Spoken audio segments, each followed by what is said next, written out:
UVA Darden.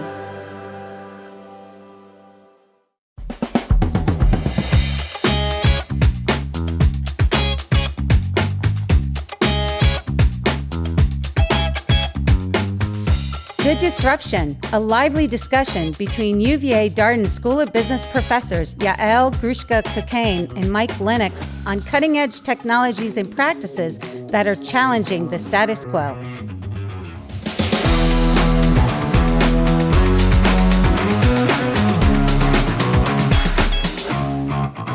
Hey, Mike, how are you? Hi, Al. How are you doing? I'm good. This time of year, as we start to think about the holidays that are upon us, it's always, it begs to kind of come together and reflect, don't you think? Yeah, it does. It does. What's your favorite holiday tradition? Well, we have so much. We are a mixed family in terms of backgrounds and traditions. And so we get the best of all worlds. We celebrate Hanukkah with a big party. We have Christmas. We put out stuff for the reindeer. We have all of that. So I'm curious because this has been a debate in our household. In terms of when we put up like Christmas decorations. Oh, big one for I'm us. a traditionalist. I'm a big after Thanksgiving. You have to get to. But apparently I'm wrong. According to my wife. Early November. November 1st. Okay, apparently November 1st. Christmas music, decorations can go up. How about you guys? No, we're very late. So we late, pushed okay. it to the last minute. In fact, one of the fun things is to actually put up some of those decorations, which we're a little bit, I would say, probably humble with because we don't have huge amounts. So. We typically it all goes up the night before, meaning the kids wake up to the lights. Oh, that's cool. So it's kind of a surprise. But they anticipate the surprise, but it's a surprise. How do you time Hanukkah versus Christmas, given that Hanukkah's moving on the calendar every year? So some years they overlap, some years they don't. Hanukkah has much less on the decorations front. They typically for a party, we do a big party, and so we'll decorate for that. Yeah. But then we have our little traditions around Christmas. Especially, somehow every year it's a miracle that every one of us gets a Toblerone for Christmas. So, Oh, big, wow. big Toblerone. That's pretty cool. bar, yeah. That's pretty cool. Yeah. Well, obviously, this is a time of year for reflection and looking back. I've got a question for you. Yes, please. What technology that emerged this year are you excited to maybe get as a gift? Ooh. Anything that you would like to get as a gift coming, into the holiday season? Wow, that's a great, great question.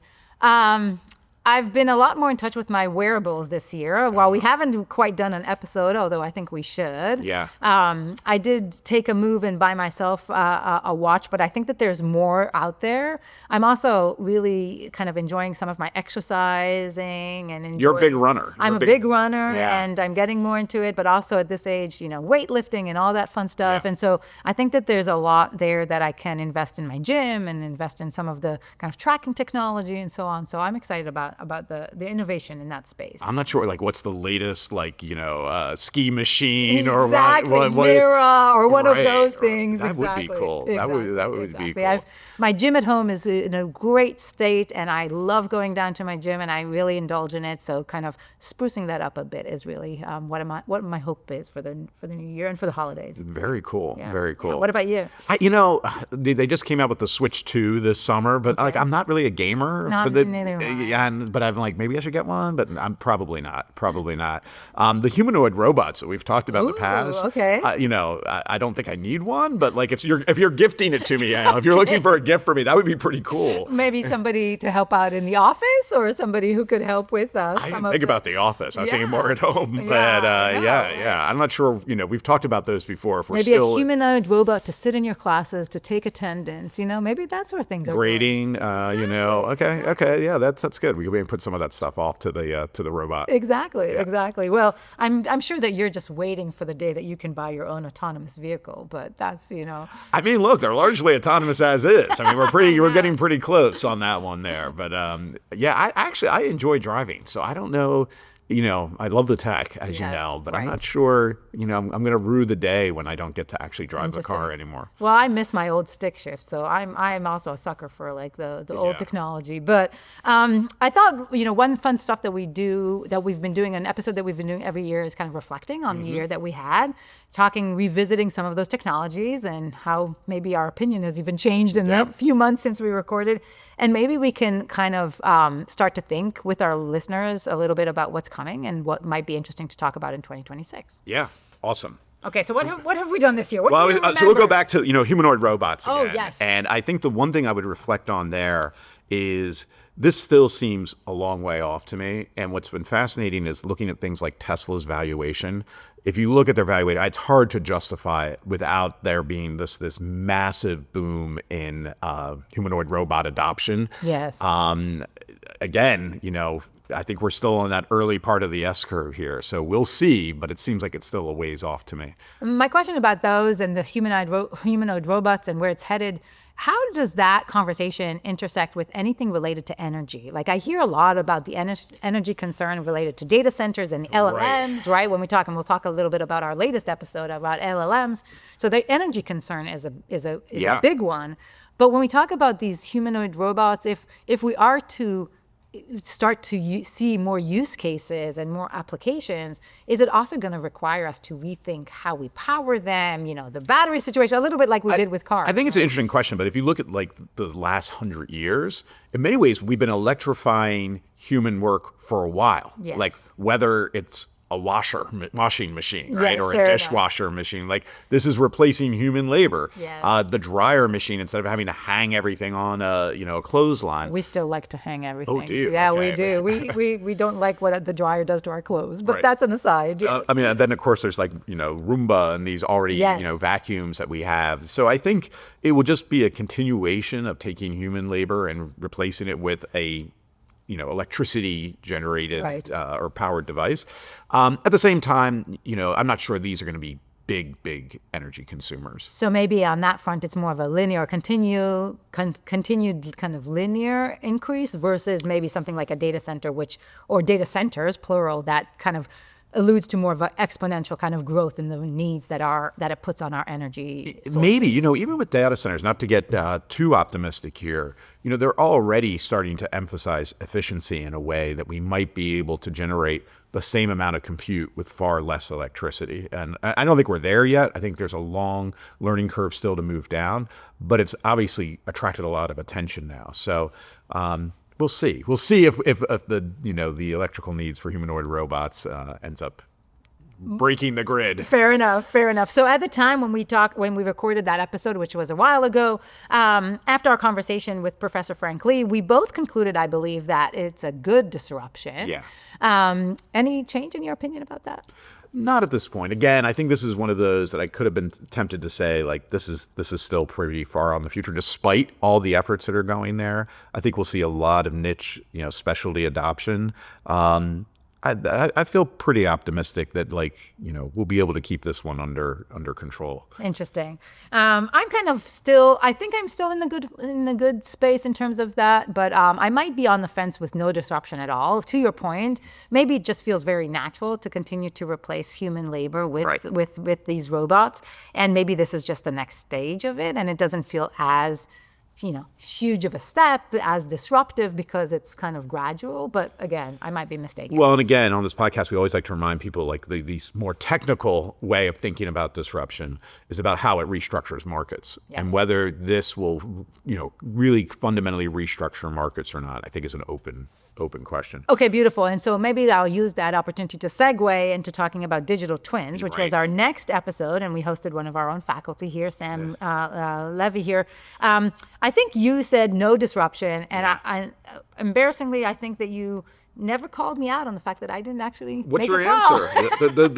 The public, our listening public, has wanted to know for months, where does Yael stand on digital twins? Well, I think I also fall on no disruption in terms of disrupting markets. It's interesting because one talk that I heard recently that kind of maybe calls that into question. We had a great talk here at Darden by Ken Ono from UVA, who told us about all his amazing work with the UVA swim team and the Olympic swim team and those incredible swimmers who really crushed it in Paris in terms of the medals. And some of what they could do was using things like digital twins to kind of understand some of the dynamics of each individual swimmer and some of what they need. So I've seen cases where it really changes or it causes a shift in how people think. Maybe not to the point where it shifts markets, right? Well, no, and I think that's the interesting. Like, we're not saying when we say no disruption that a technology isn't improving, right? Like, isn't making things better in some way or not. It's just more of a question of whether it reinforces kind of existing capabilities and existing market structures, or does it actually cause us to kind of rethink how those markets are structured. Right. Which actually is a good segue to our next one, which was quantum computing. Well, yeah, and I think that these are related in some way. And let me tell you what I'm thinking, because as you were saying that, I was thinking about in the United States right now, we're dealing with some of the shutdown and the implications for the air traffic control. Yeah. Like, could digital twins, maybe together with quantum, I don't know, or maybe separately, could they change, let's say, the structure of that market, right? How we think about air traffic controllers and their role and the different players there. Maybe there's. Are you going to eliminate the air traffic controllers? We're going to go with all AI to control. I don't know. I've always thought about that as a possibility, and maybe digital twin allows you to kind of create scenarios that otherwise you don't want to. It is interesting to think about, like, plane travel already is fairly autonomous, the actual flying of the airplane. Exactly. So maybe the air traffic control could be more autonomous. Fascinating. Let's put it on the list for next year. Air traffic controllers. Yes. As everyone's waiting to fly for Thanksgiving and the holidays. Exactly. I mean, I love revisiting that. Did you know that my PhD thesis was work that I did with Eurocontrol, which is the organization that is basically in charge of the air traffic control in all of Europe. Oh my goodness! So you're you're a global expert. I don't know about that, but Yeah, I've had some exposure for sure. Okay, so quantum computing. We had my friend Yoav come in and tell us an incredible provide an incredible vision here in terms of quantum and where it's headed and all of the investment in that space. Where do you come down on it? I came down as good with some caveats, and my worry here is and on the more disruption side is this going to lead to like extreme market consolidation? Will there be a handful of companies who have the wherewithal to build these massive quantum computers and then begin to dominate huge sections of the economy? And we've talked about this even more broadly with AI, that this could be a result. So I would say good for now. Some worries about concentration of market power. Well, maybe let me push a little bit, just because we have the time now to talk about it among the two of us. But like, if listeners want to understand a little bit more, like in a way, what you just described is a market structure change, right? Which is your definition of like a disruption. Yeah. Why is that necessarily bad in your mind? Like, why is that concentration necessarily a bad disruption in the way that you're describing it? Well, it's interesting. Many of the digital technologies we talk about, this is a common worry and maybe feature of these markets. We talk about network externalities, winner-take-all markets, that you get this consolidation. I think the worry actually bleeds over not only to like the market side and consumer surplus, whether you can extract it when you have these massive entities, but also from the political sphere, right? Okay. Like in a world where data is gold, and these companies might end up consolidating and using and then processing massive amounts of data about you and I and everyone in society. Like it starts to worry about some of these kind of totalitarian worries that we've had in sci-fi and the like there. Fair enough. The more technology can be distributed, I think I would argue kind of generally better for society. Interesting, which might feel to me like a good transition into the small nuclear, right? Because that was one of the ideas around the small nuclear, that it can provide for some kind of distributed approach. Is that fair? I think it is fair, though it is interesting that as we had the discussion and learned more about it, it's not that small. Right. It's not that distributed. Right. So, I guess the image of like having a little, box on your desk that's a nuclear generator, like that's not what we're talking about, at least not right now. So I think, you came down on no disruption. I still said good. But I think we maybe were in agreement that this doesn't necessarily feel like this is a radical change from the past here. Okay, fair enough. And we had our alum here, Stephen Leff, come in and join us to talk about that. It was fascinating. And I see the topic of small nuclear kind of show its head often. I think folks are still pretty intrigued, and it doesn't feel like it's hit the popular press as much. And maybe I'm wrong, but well, I think because it's not kind of market ready yet. Okay, like we're seeing right. some pilot projects, especially with the race to build out AI. But we're still a ways away, I think, from it being, just commercially viable, building at scale. We might get there, but we're still in the pilot phase with this. From your conversations, and you're tapped into a lot of what happens around here in Virginia. There's a lot of data centers in Virginia. Our Dean, Scott Beardsley, likes to talk about Virginia as the highest number of data centers in the world, potentially. That's correct. In terms of locations per square foot, or however you want to calculate it. Is the small nuclear conversation related at all, or on top of policymakers here in Virginia, or not really? No, absolutely. I mean, I think it's, again, with this mad dash to build compute and the energy and electricity needed to power it, lots of discussions about these alternatives. And so in some ways, it's having its moment right now, even in the months since we had the conversation. Yeah. But again, I just want to caution, like we're in that, again, earlier phase of the S-curve here, where the market viability piece still needs to be proven out. Yeah. What is that? That part of the curve, the hype curve there, the peak of disillusionment right before the trough of awakening. Yes.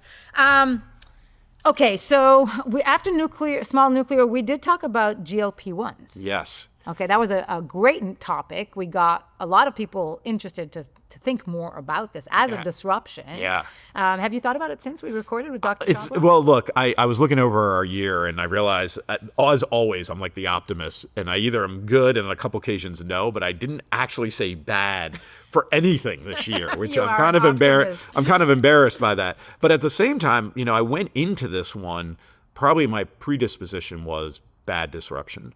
And so I think what I learned from our conversations with Dr. Chabra was that the side effects that I worried about seem to be maybe not, at least at this point, that like not as bad as I had worried about, right. Which makes it hard to argue, that this is a unequivocally bad disruption. Right. And so I still have my worries. I have my worries about abuse of it, what it means in terms of, the conditions under which people use it. But there are enough people with serious ailments where this is, and sometimes a lifesaver. Yeah. It seems I will stick by my good disruption on this one. Well, I think it's interesting because a lot of these technologies, and this goes back to the point that you were making around even quantum computing and like what do we do with this power? What do we do with these capabilities? What do we do with these disruption and these technologies?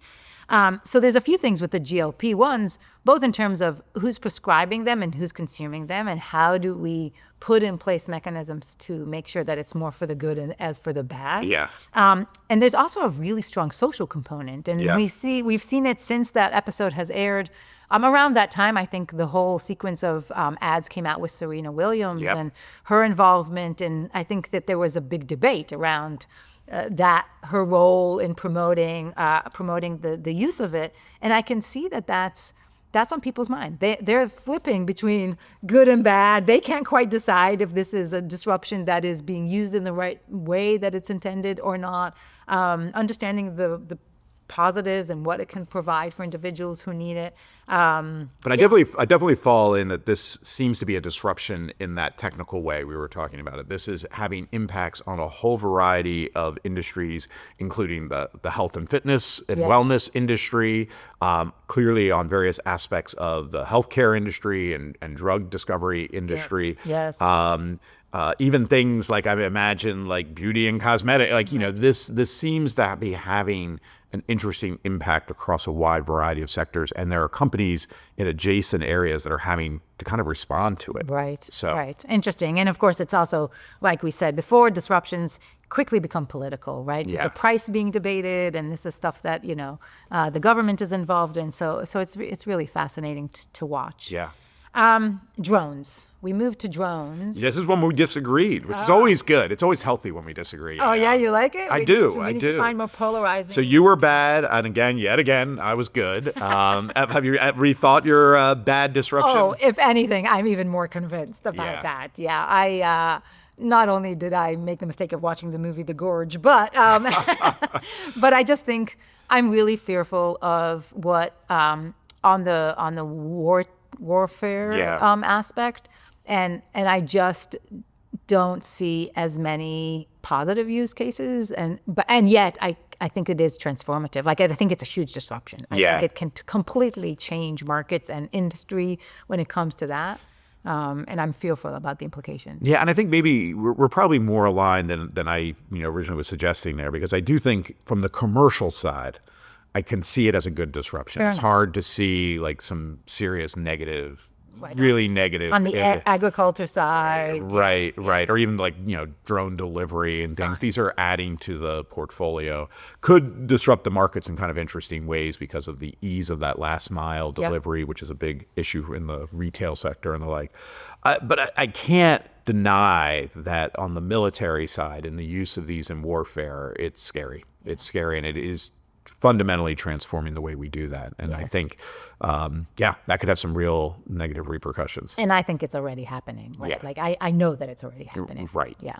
Exactly. No, I hear you. But it was great to have that conversation. And I think it's an important technology and disruption that folks need to make themselves aware of and think about, like many of these things, the business models and the kind of ethical leadership component of this is vital. And I think that's fascinating. Especially for us at Darden, because we care about those questions. I mean, a lot of people do, but we definitely spend some time thinking about it. Yeah, absolutely. Last one. How was that live session for you? Yeah, this was just like last month. So I know, but it was fun. It was a lot of fun, and we should do more live sessions and have our students and others in the room with us as we record. What did you find that was different when you did it live? I mean, you were there physically in a room filled with people. Yeah. You could see their reaction to the conversation. I was unfortunately over Zoom, but I enjoyed kind of talking to Ronnie. Yeah, well, I think the obvious is great questions, right? Like we try, but like crowdsourcing, questions for our guest experts is really useful. So I think that's a great addition. We can figure out a way to do this more live more often and get real time feedback from our audience. Well, I know that we've had the secret, hope of maybe making it to South by Southwest or to Vegas or to some of those kind of cutting edge conferences where we can go and experience some of the technology firsthand. Yeah. Maybe we should do that. We should do that. Yeah. We both decided good on LLMs. Sure. Again, it was only a few weeks ago, but you're sticking to your guns on that one? Sure, yes. Yeah. I mean, I think folks are asking good questions when they're concerned with generative AI in general. But I think it's these types of questions that make it exciting, and the solutions will emerge. And I have faith that mostly we will find acceptable solutions for all of this. I just think the opportunities are huge. Yeah. And I think, in terms of the disruption piece, a couple observations. One, when I think about like disruption, again, it's these kind of competitive life cycles. There is this thing called the hype cycle, I know. And it is real, and it overlaps the competitive life cycle. Yeah. I do think we're high on the hype cycle. I think we're coming close to probably the shakeout phase of the competitive life cycle. Yep. As I always say, that is to be expected. This does not say the technology is, not impactful and will not continue to be impactful. But there will be an alignment between expectations and performance, and then you'll kind of hit that plateau where it's starting to perform as we expect it to. Yeah, exactly. I do have a little bit of a worry about the investment bubble I think we are seeing in AI, and especially the build out of the physical infrastructure we see. My guess is in the long run, it's going to be great because we're going to have all this cheap compute available. Yes. But in the short run, there's a lot of dollars going to this that it is hard to see how you can make it up on, queries that people are doing on ChatGPT or the like. So how that will shake out remains to be seen. And hopefully we won't get like a 2008 type of episode in terms of the economy here. Although I can see, I think you and I both had experience, and I was out in San Francisco like 2000, 2001, 2002. Like, are we headed in that direction? quite honestly, probably. Like there's going to be, again, some adjustment also in terms of the investments and the valuations. Because we haven't quite figured out those business models. But and I think we should talk about like financial disruption, right? Like in 2001 with the .com, in some ways it was muted in terms of its overall impact on the economy because a lot of it was just inflated stock prices, right? And that hurts for those who took those stock positions, but doesn't necessarily affect the underlying economy. 2008 was a little bit different because of the impact on the credit markets and financial markets. And the correlation that existed there in all of their investments. Right. And so I think, the upside would be a 2001 disruption in the marketplace. That would be the optimistic outcome. Right, like there's overvalued stocks that their prices come back down. Right. 2008, financial crisis, that would be the bigger risk there. But again, long term, this seems to be a major disruption affecting a wide number of sectors in the technical way we talk about it. And, we're the optimists, so we're on the good side that ultimately this will be good for society. I want to do one more. I want to go back to one that we did in our very first season. Ooh, okay. And it's kind of now been my annual thing to bring this one back up. So crypto. Okay, yes, your friend crypto. I very famously am in a bad disruption or no disruption camp on this. Yes. I have a lot of concerns and questions about why this is a thing and why people are pouring their money into it. It's still a thing. Well, this is what I was going to say. So in the last year, 27% raise in Bitcoin, now at 103,000. So as I always tell my students, never invest based on my advice. That's why I'm a college professor. Crypto these Bitcoin keeps going up. We have not seen a collapse. And I'm still sticking to my guns. That I'm a little surprised and confused by the continued excitement about crypto that we see. Interesting. What will have to happen for you to say, "Oh, maybe I was wrong"? Would be the question. How many? Well, years I will say my one caveat has always been that if we think of one of these, probably Bitcoin, as a substitute for something like gold. Just something that's a store of value. I can get my hands around that a little bit more. As a mode of transacting, no, we're not seeing that. Having hundreds, if not thousands, of these cryptocurrencies out there makes no sense to me. And then you get like the derivative stuff we're seeing that like it's just gambling. It's gambling on no fundamentals. Right. At least if you gamble on sports, there's like a winner and loser, and this is just gambling that other people will think, having this stock, this coin will be valuable at some point. And I feel like maybe that's an episode that we can kind of come back to. Right, now that we're thinking ahead. Once the prices all crash, then I can have my big moment. Fair enough. Well, let's think about where we're headed a little bit. And in just the few minutes that we have left, like think about what are you excited for us to think of covering in 2026? So we don't have to necessarily cover all of these, but what ideas do you have that we should explore? So I, as we know on this podcast, I'm very interested in clean tech and decarbonization and the like. And there's some really interesting innovations coming around batteries. Ooh, okay. And batteries broadly defined. So one I want to talk about is a CO2 battery, which is a way of basically converting CO2 gas from liquid to gas, using it to turn a turbine, produce electricity. And the thinking is to use this for long-term storage of electricity. So very different than like a lithium ion battery, and would have very specific uses for like electric utilities. And that's just one of a handful of really innovative ways of rethinking like what do we need for storage and how do we go storage. Could that be storage for other sources? Like for instance, could it help with some of the storage of, let's say, the solar that No, well, that's the whole idea. Like if you could use renewables and then store it to deal with the intermittency issue, that becomes important. Okay, great. But you have to realize like different use cases have different needs. So an electric vehicle needs power when you hit that gas pedal or the pedal. I guess it's not a gas pedal anymore. And that's a specific need to discharge the battery really quickly. If you're, again, long-term storage here, you don't need to have it do that. So you have other options available to you. And I think there's just a lot of innovation and exploration taking there. Fascinating. I would love, I can't wait to learn more about that. There's so many things on my mind. I'm fresh off of a conference where I saw the use of like VR, like augmented reality, virtual reality, those headsets in instruction and in case method teaching. And so I'm super excited about talking about, and I don't know if this falls under the AI, Gen AI, LLMs, like it's everything combined with those headsets and some of the hardware as well. I think the use cases for education are so exciting, and I think we should record an episode on that. We did online education a couple years ago. We did, but that was it was almost like a different world. Yeah, right? yeah. Well, and as we talked about, I think in that podcast, the idea that higher ed probably could use some disruption, and there isn't that many really radical different models out there. But now we're talking about personalized approach. Think about the case method that we do. Like now the students are interviewing the protagonists themselves. Like there's so many exciting things that we can do there. Yeah. So it's worthy of revisiting. I would love to talk about one that like as a kid, right, like was out there being teased to us, which is like personalized space travel. Oh, there we go. Yes. Right? Like, I mean, we grew up on like Star Wars. I Like, know. when am I going to be in my fighter jet, you know, scooting around the universe? Yes. Obviously, we're not there yet. But a lot has happened in that space. And especially the commercial piece, which I think is the most fascinating piece. I mean, even going back to 2001, A Space Odyssey, like they were already portraying commercial space travel. So it'll be an interesting one to talk about, kind of like where are we today? How close are we to like it? I don't know. Maybe don't want it to be like our airlines, right? Yes.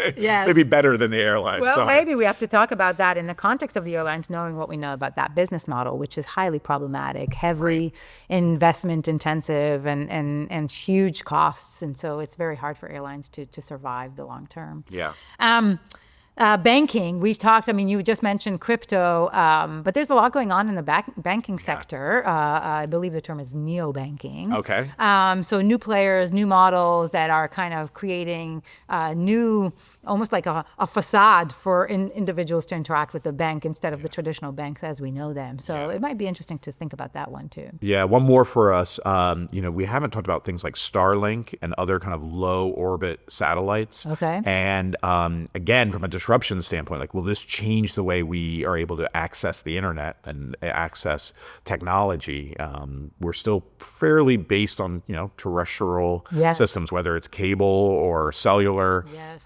Could this radically transform how we think about access to the internet? So there's not going to be any more can you hear me now kind of situation? That's the hope. But I don't know. I mean, we haven't talked. We'll have to explore. Well, there's one more that I wanted to bring up that maybe we can put on our radar, and I'll be curious. And again, anybody listening to this, if we have any listeners, we would love for you to email us and send us your ideas. But our thousands of listeners. Our thousands of listeners at this point. But we do like to touch on healthcare. We did the GLP-1s this year, but it would be great if we could also spend some time thinking about all the just the theme of aging. I've heard that anti-aging is not the right term, and that we're not against aging. Aging happens to all of us. Well, they're trying to stop aging. Well, right. So like just thinking about aging and what's happening in that space in terms of how we think about growing older, how we think about the longevity of our lives, and how that is really being disrupted in many different ways. This is one that is very personal because we need to accelerate this, because my great fear is we're going to figure out how to end aging when I'm like 80. And I'm just going to be stuck being an 80-year-old for eternity. You're like, now's better than that. I mean, it would have been better 20 years ago, honestly, but like every year it gets a little worse. So think about your kids and your grandchildren. Unless we can do de-aging. If we can de-age, that would be a great We should addition. explore that. But there's plenty clearly ahead of us in 2026. Right, so I'm really excited about this year ahead. Yeah, no, and I guess, state the obvious, disruption is all around us. It's scary. And I think we often talk about, obviously what some of the downsides. But we're optimists by nature and really trying to understand how these will play out. And I do think it's a truism that when we look forward, we always have these fears or excitement that probably both are out of bounds. And the reality tends to be somewhere in between with a lot of these technologies, and often are ways that we didn't forecast. If you go back in time, our inability to see like the microcomputer revolution that has transformed society over the last 50 years, or other forms of technology in healthcare and the like. it's just always fun. Yeah, it's great. And the fact that so much of this is also, it comes from literature and comes from folks writing novels that have imagined the future that we now, bring to reality is also serendipitous. But Mike, I'm excited for us to embark on our next year ahead. Looking forward to next year. And maybe new sessions, live sessions, and new guest speakers. Yeah. But thank you. Thank you as well. Do you want to thank our amazing Of course. team? I mean, it's as always, we want to thank our producer, Gary. We want to thank our lead researcher extraordinaire, Becky, for all the work they do to make this podcast possible. Amazing. Thank you, everybody. And enjoy the holidays and Happy New Year. Happy New Year.